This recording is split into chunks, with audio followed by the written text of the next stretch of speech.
Magandang araw sa iyo. Handa ka na bang sumisid sa isang ideya na baka medyo iba sa nakasanayan natin? Sige lang, ano ba yan? Ito, naisip mo na ba na minsan yung pinakamalaking hadlang pala sa paglaganap ng isang mahalagang mensahe Mhm. ay hindi yung pagkontra ng iba, kundi yung sarili nating pag-aantala. Pag-aantala. Paano yun? Yung paghihintay, alam mo na maging eksperto muna o perpekto bago tayo kumilos. Oo. Yung kailangang ready muna. Oo. Paano kung yung mismong paghihintay na yan, siya pala yung pumipigil dong sa paglago na gusto nating makita? Interesting point. Kasi ito, may mga CP tayo mula sa isang material na galing sa'yo tungkol ito sa multiplication mindset, lalo na sa konteksto ng pananampalataya. Oo, yung material na yun. Tatalakayin natin yung parang central question doon. Bakit kaya sinasabi na yung mga bagong mananampalataya dapat daw agad-agad mag-share? Agad-agad. Oo. Imbes na dumaan muna sa mahabang training o paghintay na maging mature, di ba? Okay, sige. Interesting challenge yan sa usual practice. Titingnan natin kung paano nito hinahamon yung karaniwang pananaw sa discipleship at pagpapalaganap. So, okay, himayin natin to. Game. Ang misyon natin dito, para sa iyo na nakikinig, ay suriin tong konsepto ng multiplication versus addition. Gamit mismo yung mga punto at halimbawa mula sa source mo Okay. para mas lumalim yung pag-unawa mo at sino ba naman ang hindi gustong makakuha ng mga bagong pananaw, di ba? Tama. Go ahead. Sige, unahin natin yung sinasabing ugat daw ng problema. May tanong kasi dun sa source mo. Paano kung ang pag-antala ang pinakamalaking hadlang? Yan. Oo. Sinasabi kasi, karaniwan daw, ang payo sa mga bago, teka muna, relax ka lang, hintay ka hanggang ready ka na. Oo, naririnig ko yan madalas. Mag-aral ka muna. Eksakto, bago sila payagang mag-share. Ang resulta raw, nagkakaroon ng bottleneck, parang barado. Bottleneck. Parang traffic, no? Oo, parang ganun. Imbes na dumalo yung sigla, yung mensahe, naiipit sa simula pa lang. Ano ba yung mas malalim na epekto ng bottleneck na yan? Magandang tanong, kasi yung pag-antala, based dun sa material mo, hindi lang siya simpleng delay eh. Okay. May nawawala kasi. Yung tinatawag na momentum. Momentum, yung sigla. Oo, yun nga. Isipin mo yung init, yung excitement ng taong kagagaling lang sa isang powerful na experience sa pananampalataya. Yung apoy na yun. Aha. Kapag pinaghintay mo, parang tendency niyan manlamig o humina. Parang apoy na hindi napaypayan agad. Tama. Imbes na agad siyang maging, kumbaga, walking testimony, nagiging pasibo siya, tahimik na member na lang. Nagiging audience imbes na player. Ganun na nga, umaasa na lang sa iba na magsalita. Tsaka, binibigyan diin din dun sa source mo sa bilis ng mundo ngayon, di ba? Sobrang bilis. Yung mabagal na mobilization, hindi na raw effective. Parang sinasabi na kung hindi mo agad isasabak sa pag-share yung mga bago. Anong mangyayari? Sayang yung personal na sigla nila. Tsaka sayang din yung mga opportunity na baka hindi na bumalik. Grabe. Sayang nga naman. Dito na papasok yung sinabi mo kanina na here's where it gets really interesting. Eto na yon. Kasi may mga examples mismo sa Bible na parang salungat dito sa culture of waiting. Oo, meron nga. Naalala ko yung nabanggit doon yung babaeng Samaritana sa John 4, tsaka yung lalaking Gerasene na pinalaya ni Jesus sa Mark 5. Oo, yung mga classic examples. Sila, di ba? Hindi naman daw dumaan sa long-term discipleship program o naghintay ng ilang taon para masabing qualified. Hindi nga, agad-agad sila eh. Oo. Pagkatapos nung encounter nila kay Jesus, ano ginawa nila? Humayo at nagkwento agad. Totoo, sila mismo yung naging parang instant messengers. Sila yung walking advertisement ika nga. Sinasabi sa source, ito raw yung pattern noon. Pero bakit parang baligtad na ngayon? Yun yung malaking tanong, di ba? Bakit parang may invisible waiting room na kailangang tambayan muna ng mga bago? Anong paliwanag doon? Well, ipinapaliwanag nga dun sa material mo na itang konsepto ng readiness, baka mito na lang siya, isang alamat na nakasanayan. Mito. Wow. At ang ugat daw niyan, madalas, takot. Takot. Kaninong takot? Hindi lang takot nung bagong mananampalataya, minsan takot din ng mga leaders. Talaga? Takot saan? Takot na baka, mali ang masabi nung bago. Baka magkamali sa doctrine. Okay, makes sense. O kaya takot sa reputasyon ng grupo. O baka mawala ng kontrol yung mga namumuno kung lahat kikilos agad. Alam mo yon? Gets ko. Yung need for control. Pero ano ang sabi ng source mo? Anong dapat manaig? Ang iginigiit doon, ang pattern sa Bible, hindi naman perfection ang hinihingi agad, kundi obedience. Pagsunod. Obedience over perfection. Yun. Ang mahalaga raw, yung agarang tugon sa tawag na magbahagi. Dahil sa paghihintay na to na maging perfect or ready, Anong nangyayari? nasasayang yung passion, yung unang alab, di ba? Yung initial fire. Tsaka nagbubunga ito ng tinatawag na disempowered laity. Disempowered laity. Ano yun? Mga ordinaryong mananampalataya na dapat sana active, pero pakiramdam nila wala silang kaya o karapatan mag-share agad. Nawawalan sila ng power na dapat nasa kanila na. Mabigat yan. Teka, kung takot pala ang isa sa mga ugat niyan, lalo na sa side ng leaders, may sinasabi ba doon kung paano ito harapin? Magandang follow-up question. Kasi 'di ba, paano mo ibabalance yung pag-iingat sa turo versus yung need for immediate action? Okay, bagamat yung sipit mo hindi naman nagbigay ng parang step-by-step solution sa takot ng leader, Okay. yung buong argumento ng multiplication mindset mismo nakatuon sa pagbabago ng pananaw. Perspective. Pagbabago ng pananaw. Oo. Imbes na control ang focus dapat ay pagtitiwala. Pagtitiwala saan? Pagtitiwala sa power ng ebanghelyo mismo, tsaka sa kakayahan ng Holy Spirit na gumabay, kahit sa pinakabago pa lang. Trust over control. Ganon na nga. Ang suggestion ay magbigay ng simple at sapat na tools na pag-uusapan natin mamaya, kasama ng malapitang coaching sa simula. Coaching, hindi prohibition. Eksakto. Imbes na pagbawal o mahabang hintayan, ang ideya ay hindi tobayaan sila, kundi samahan sila sa pagkilos agad. Mas nalalabanan daw ang takot sa pamamagitan ng guided action kaysa inaction. Okay, malinaw yon.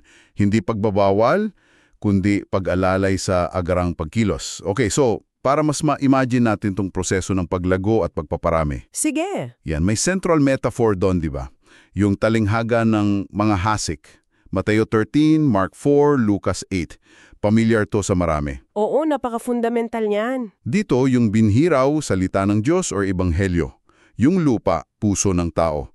Paano ito naging blueprint for multiplication? Okay, ito yung fascinating part para sa akin. Yung talinghaga na to, nagbibigay ng framework na simple pero ang lalim. Simple pero malalim. Oo, dalawang elemento ang critical dito ayon sa source mo. Una, yung kalikasan ng binhi. Kalikasan ng bini. Yung binhi, yung ebanghelyo, inilalarawan na may sariling buhay at kapangyarihan. Hindi to ordinaryong salita lang. May buhay. Oo, parang sa Romans 1:16, kapangyarihan ng Diyos sa ikaligtas. Tsaka sa Isaiah 55:11, di ba? Hindi raw bumabalik na walang nagagawa ang salita niya. Okay, so powerful talaga yung message mismo. Yun. Ang implication, hindi siya primarily dependent sa galing, talino o experience nung naghahasik. Nasa binhi misma ang power. Kahit baguhan ang naghahasik? Kahit pa. Sinasabi pa nga na uncontainable daw ito. Hindi mo kayang ikulong o pigilan yung potential niya. Uncontainable. Okay, yun yung una. Ano yung pangalawa? Pangalawa, yung uri ng lupa. Ito yung iba't ibang kondisyon ng puso ng tao sa pagtanggap. Yung 4 na klase ng lupa. Oo, yung tabi ng daan, matigas, di tinatablan, parang tinuka agad ng ibon. Okay, rejected agad. Tapos yung batuhan, mababaw. May initial faith pero walang ugat. Madaling masunog o sumuko pag may pagsubok. Yung ningas kugon type? Parang ganon. Tapos yung may matinik na damo, pusong distracted. Nalulunod sa worries, kayamanan, pleasures ng mundo, hindi makapamunga. Hati ang puso. At pangapat, syempre, yung 4, matabang lupa. Ito yung pusong bukas, tumatanggap, nagpapatubo. Ito yung nagbubunga ng sagana, 30, 60, 100-fold. Wow! Dito yung multiplication. Ito mismo. Kaya ang mahalagang aral para sa manghahasik. Ano raw ang trabaho niya? Ano nga ba? Hindi daw maging expert sa pagkilatis ng lupa bago maghasik. Hindi. Akala ko kailangan piliin yung lupa. Hindi, yun ang primary job niya ayon dito. Ang trabaho niya ay maghasik ng malawakan sa lahat ng uri ng lupa. Ah, so scatter generously. Oo, kasi hindi niya alam kung alin doon ang tutubo at magbubunga ng multiplication. Ang focus ay sa paghahasik, hindi sa panghuhula o pagiging choosy sa lupa. Napakalinaw nung analogy. Emphasis sa pagpapakalat ng bini, hindi sa pagiging perfect ng mga hasik. Okay. At itong idea ng multiplication, sinasabi rin sa source mo, hindi ito bagong strategy lang, di ba? Kundi design mismo ni God from the start. Tama. Naka-embed daw sa plano niya all along. Paano? Saan pa natin ito makikita sa Bible? Well, mula Genesis 1.28 pa lang, humayo kayo magpakarami, punuin ang lupa. Hindi lang physical yun, kundi pagpapalaganap ng kanyang presence and purpose. Creation mandate. Tapos, yung covenant kay Abraham sa Genesis 12, pinangako na sa kanya, pagpapalain ang lahat ng angkan sa lupa. Global multiplication vision na yun. Oo nga no. At syempre yung pinaka-explicit, yung Great Commission sa Matthew 28, humayo kayo, gawing alagad ang lahat ng mga bansa. Gawing alagad, hindi lang convert. Yun, gumawa ng disciples na presumably gagawa rin ng disciples. Tapos makikita mo yung fulfillment niyan sa Acts, di ba? Ang bilis ng growth ng early church despite persecution. Sobrang bilis nga. At hanggang sa dulo sa Revelation 7.9, yung vision ni John ng napakalaking pulutong na di mabilang ninuman mula sa bawat bansa, lahi, bayan at wika. Grabe! Yun ang ultimate picture ng multiplication. Eksakto. So, malinaw na hindi lang ito basta pagdadagdag ng numero. Dito na siguro papasok yung difference ng addition mindset versus multiplication mindset. Oo, crucial yung distinction na yan. Pwede mo bang i-explain pa yon ng kaunti? Ano ba yung addition mindset? Yung addition mindset, ayon sa source, parang pagbibilang lang talaga. Focus sa ilan ang umattend, ilan ang new members, ilan ang nabinyagan. Okay, counting heads. O, hindi naman masama yon, pero ang focus ay sa pagdagdag lang ng numbers sa current group. Parang 1 plus 1 plus 1 lang. Linear. Okay, linear growth. Ano naman yung multiplication mindset? Ito, hindi lang tumitingin sa number, kundi sa potential ng bawat isa na maging tagahubog din ng iba. Disciple makers. Hindi lang member kundi disciple maker? Yun. Ang focus ay sa paggawa ng disciples na may kakayahan at intensyong gumawa rin ng disciples. Dito, pumapasok yung example ni Paul kay Timothy sa 2 Timothy 2.2.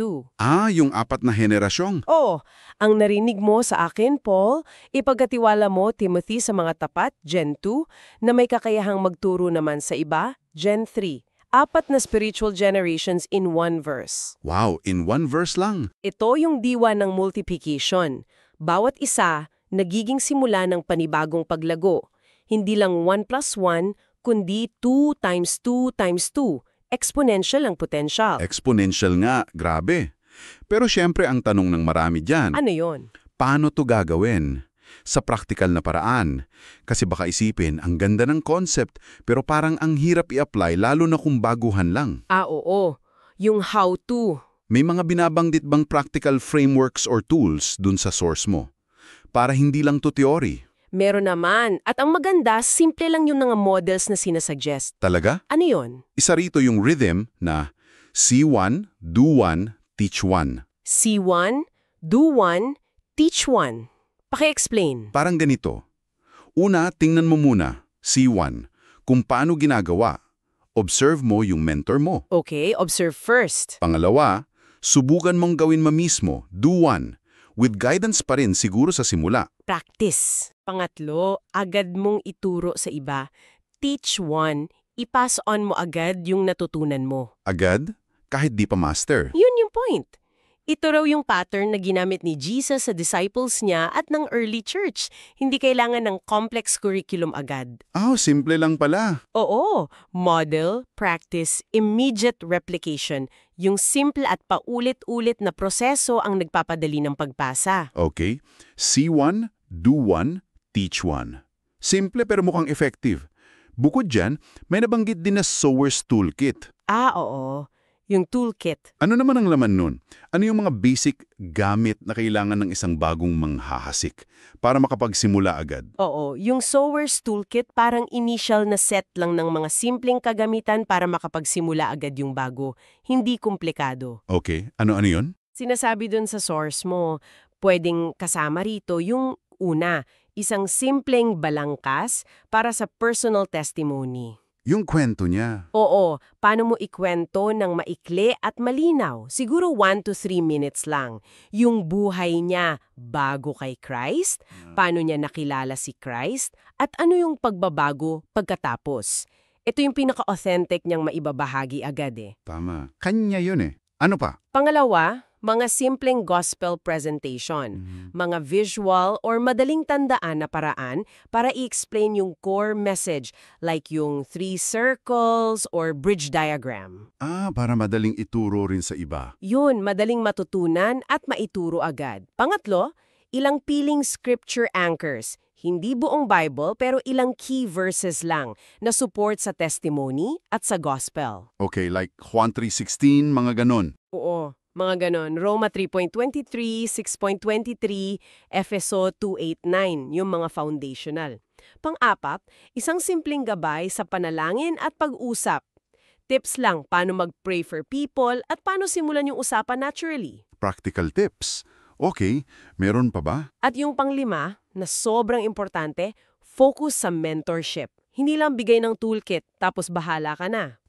Kailangan may kasama. Oo, yung kaakibat na promise ng guidance galing sa nag-mentor sa kanya. Paano siya tutulungan sa first steps at paano rin niya i-guide yung susunod niyang tuturuan. So may kasamang relationship. Oo. Ang pinaka-emphasis sa lahat ng to ay yung agarang paggamit. Hindi ito para itago at pag-aralan ng matagal. Gamitin agad sa paghahasik. Okay, gamitin agad.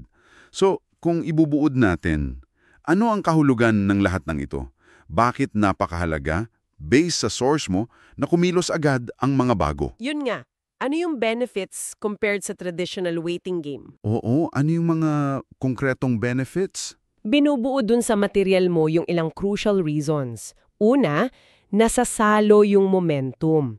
Yung natural na passion, nagagamit agad bago humupa. Capture the fire. Okay. Pangalawa, napapabilis ang sariling spiritual growth. Mas mabilis daw matuto at lumalim pag actual na ginagawa at sineshare, hindi lang nakikinig. Teaching is a great way to learn, di ba? Totoo yun. You learn by doing and teaching. Pangatlo, nalulupig yung takot. Mas mabisang nadaig ang takot sa pag-share through actual experience with support kesa manatili sa comfort zone. Practice builds confidence kahit di perfect. Overcoming fear through action. Makes sense. Ano yung pang-apat? Pang-apat, nagbubunga ito ng potential for exponential growth. Bawat bagong mananampalataya na agad nagiging sower, nagiging potential source ng new sowers din. Ito yung nagbubukas sa mabilis at malawakang pagdami, hindi lang yung linear growth na paunti-unti. Exponential versus linear. Malinaw yung benefits. At nabanggit mo kanina yung mentorship. Sinasabi rin ba na hindi ito solo flight? May teamwork aspect. Absolutely! Talagang binibigyang diin yan. Yung buong concept ng multiplication nakasalalay sa pagiging isang collaborative mission. Hindi trabaho ng isang tao lang. Hindi. Hindi lang ng superstar evangelist o ng iilang pastor at leader. Tungkol ito sa pag-empower sa bawat mananampalataya, bago man o luma, na makipagbahagi sa misyon. Empowerment ng lahat. Oo, yung paggabay, mentoring, pagtuturo sa iba na magturo rin, coaching, yung sama-samang pagkilos, teamwork, ito yung mga susi para umandar yung multiplication engine. Parang makina nga na kailangan ng maraming parts na gumagana. Tama. Ang ultimate goal based sa source mo, hindi lang magkaroon ng programs, kundi lumikha ng isang kultura. Isang environment kung saan ang normal at expected yung default ay yung agarang pag-share at paggawa ng disciple, hindi yung long wait. Isang kultura ng agarang pagkilos at pagpaparami. Yun, pagtutulungan para sa iisang goal. Kung gayon, parang ang pinaka-takeaway natin dito mula sa source mo ay ito, yung pagpapaliban sa pag-share, kahit pa maganda ang intensyon like pag-iingat, ay pwedeng aktibong pumapatay dun sa pinaka-natural at powerful na mechanism ng growth, yung immediate obedience and sharing. Wow, powerful summary. Hindi siya primarily issue ng readiness o knowledge, kundi issue ng trust sa power ng bini, yung gospel, at obedience sa command na maghasik. Tama ba yung pagkakaintindi ko? Sobrang ganda ng pagkakabuo mo. Na-capture mo yung puso ng argument. Yung tension between human tendency to wait, prepare, control, Versus, yung divine design to trust, obey immediately, and let the power of the message do the multiplying. Yung shift from addition to multiplication mindset. salamat sa paggabay mo sa paghimay natin ito. Klaro na sa akin ngayon. At ito, this raises an important question para sa iyo na nakikinig based sa lahat ng napag-usapan natin mula sa iyong mga material. Ano yun? Ano kaya ang mangyayari kung ang bawat bagong mananampalataya sa community mo mula bukas ay agad na bibigyan ng simpleng toolkit at encouragement na maging manghasik agad? Siyempre, with support ng mentor. What if? Anong pagbabago ang posibleng makita, hindi lang sa loob ng church or group, kundi sa mas malawak na community? Siguro, in just 1 year. O nga no, malaking pagbabago kaya. At kung may potensyal ito, ano nga ba talaga ang pumipigil sa atin sa'yo na subukan ito? Ngayon, Wow. isang bagay na pwede mong dalhin at pagnilayan pagkatapos ng usapang ito. Isang makabuluhang tanong nga yan para pag-isipan mo. Maraming salamat sa pagsama mo sa amin sa malalim na pagtalakay na ito batay sa mga ideyang galing sa source mo. Hanggang sa susunod nating pagsisid sa kaalaman.